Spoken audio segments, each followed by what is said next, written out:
Arctic Roll from Rolling Rhino is a print and play, roll and write game. How does it play? I will show you after this break.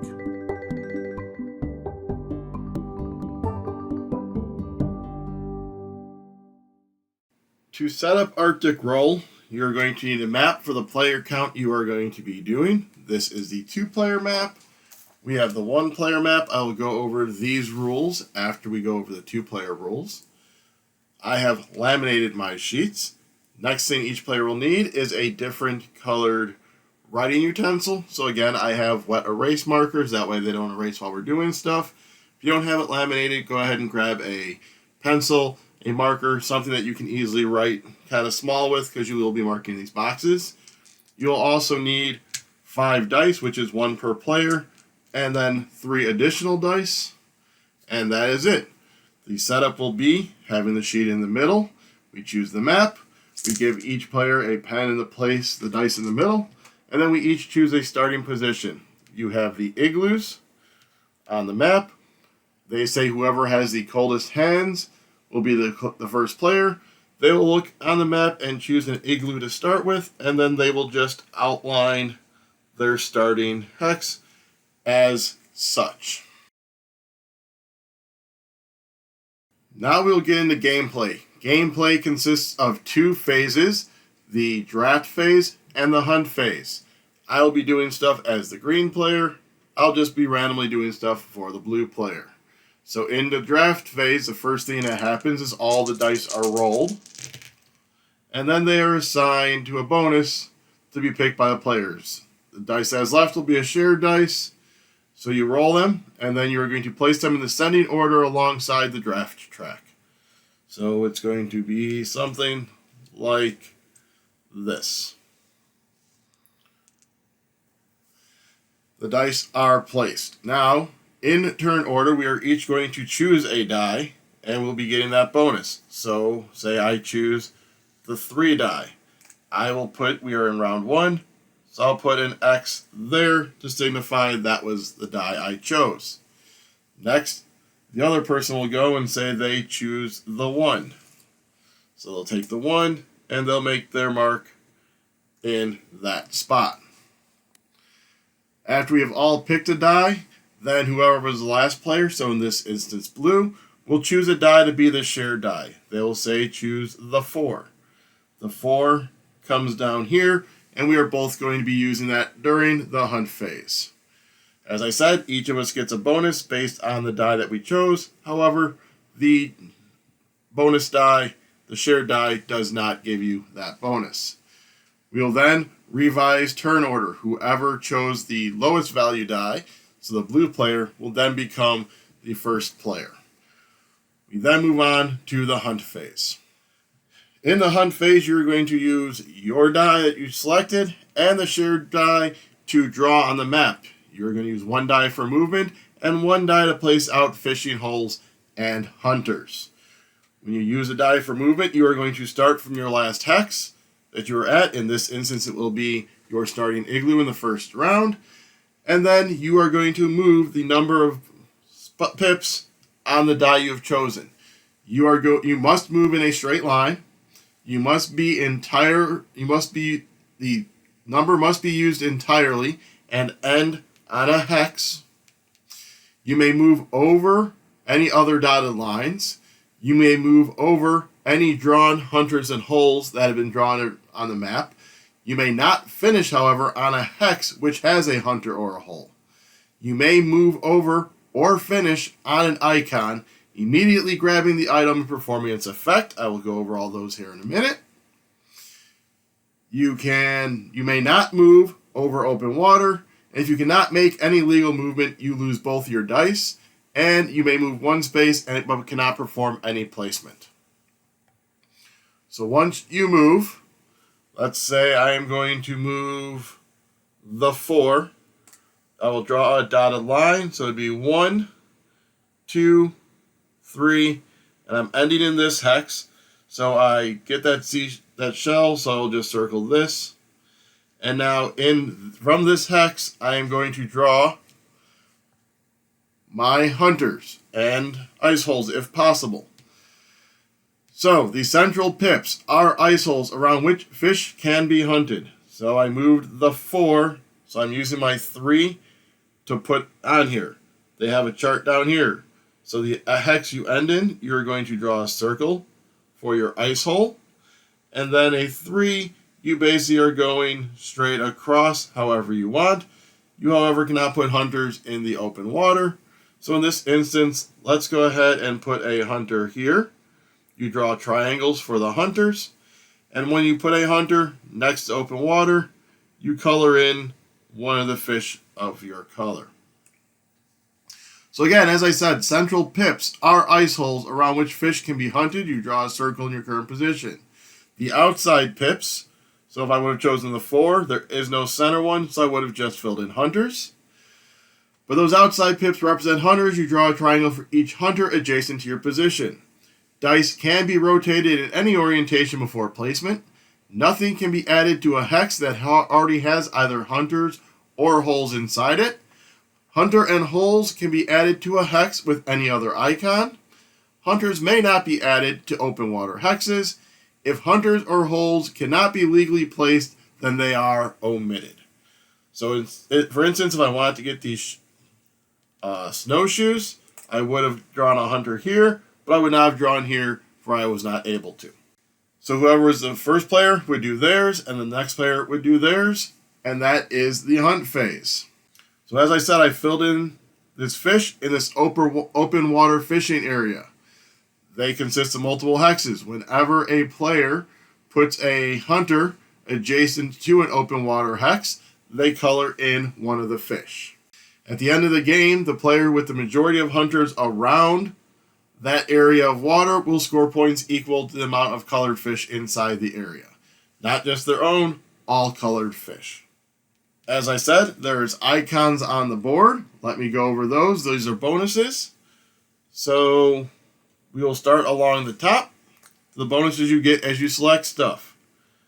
When you do the seashell, either up here or on the map here, you'll just circle your next seashell down here. The snowshoes give you 2 more movement. It can be used either during your normal movement, before, or after placement. So for instance, had I put my hunter here, I would then gain 2 more movement, and I could have moved 1, 2 more to get to there. The ice axe allows you to draw a ice hole where you land. So if I had my 4, normally I wouldn't get the ice hole, but I would if I have the axe. The fish allow you to color in 2 fish on the map. The plan icon allows you to move one or change direction once or twice when you're drawing your straight line. So say I'm starting from this hex right here and I have the plan and I'm moving 6. I could go 1, 2, 3, 4, or 1, 2, 3, 4, 5, 6. So I change direction 1 time, 2 times. Or you can just do it once, so I could have went 1, 2, 3, 1, 2, 3, 4, 5, 6. So that is the plan icon. And that is all of the icons. So, let's move on to end of game. The game will end after all 5 rounds have been completed. You are then going to total up your score. You are going to total up your ice holes. You are going to look at each ice hole that you have drawn, and you are going to count the number of hunters around it and get that many points. So if this was how this ended, I would get 1, 2, 3 points for that spot. One icon that's kind of hard to see on here I didn't cover is you'll see some of these have this dotted circle. Those are hotspots. If I draw a ice hole there, it counts as a double one. So then any hunters around that would score double. So if it was like this, that one would be 2, 4, 6, 8 because it's a hotspot.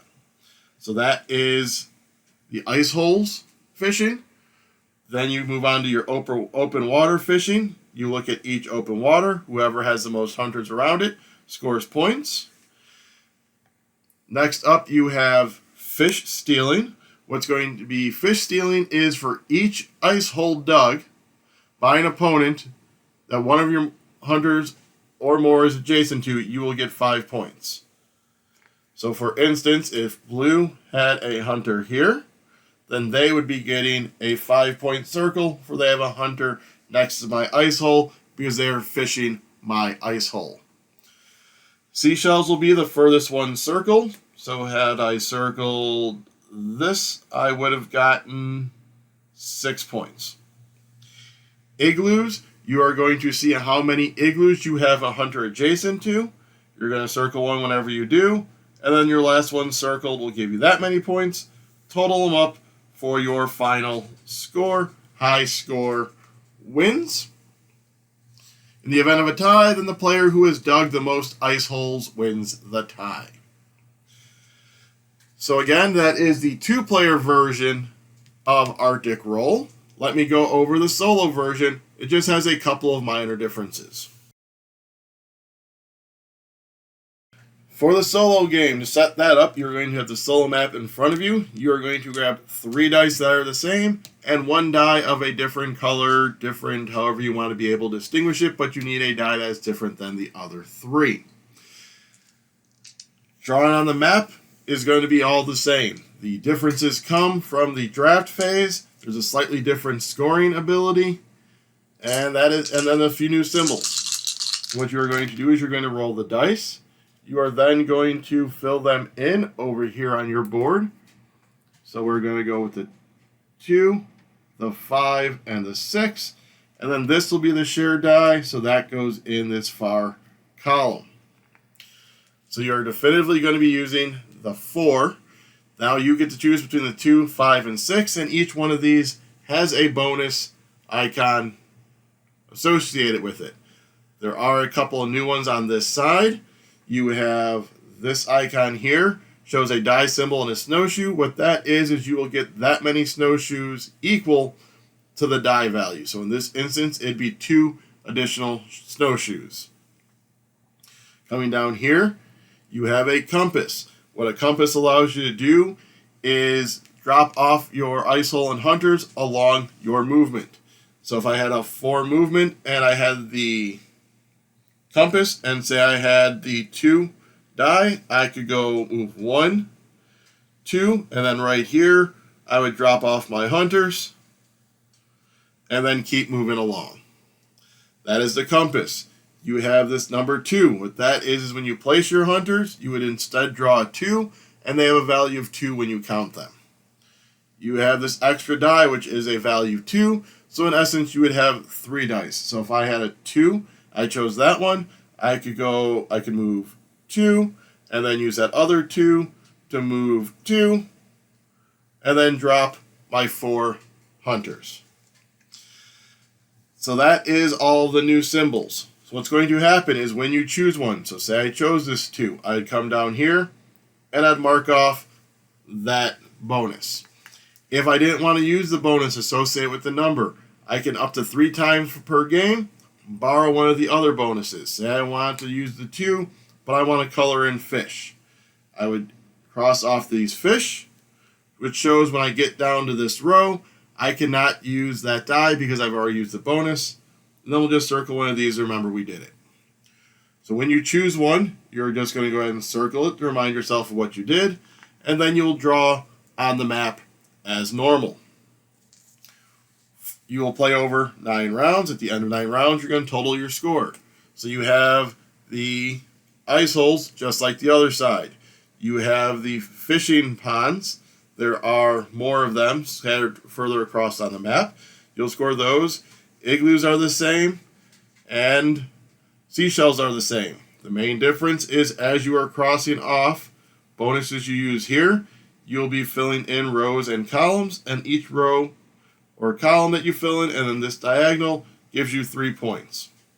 So then you'll add that in there and total up your score right there.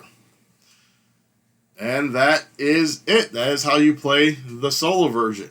As I said, very similar. Just the main difference is drafting. The shared die is rolled for you. Filling this little thing in down here and then adding that into your score. Hope you enjoyed. Hope that gave you a good understanding of the game, and hope to see you on the next one. And a good way to make sure that you do see me the next time I do a video is if you would go ahead and subscribe, like, comment, share, and ring the bell. That'll keep you up to date on our channel. You also could subscribe to our Patreon to help support this channel. And another way to support it is to look for our podcast, which is everywhere podcasts are found. So until next time, I'm the Groom, and I'm about to go cut me a hole to catch some fish.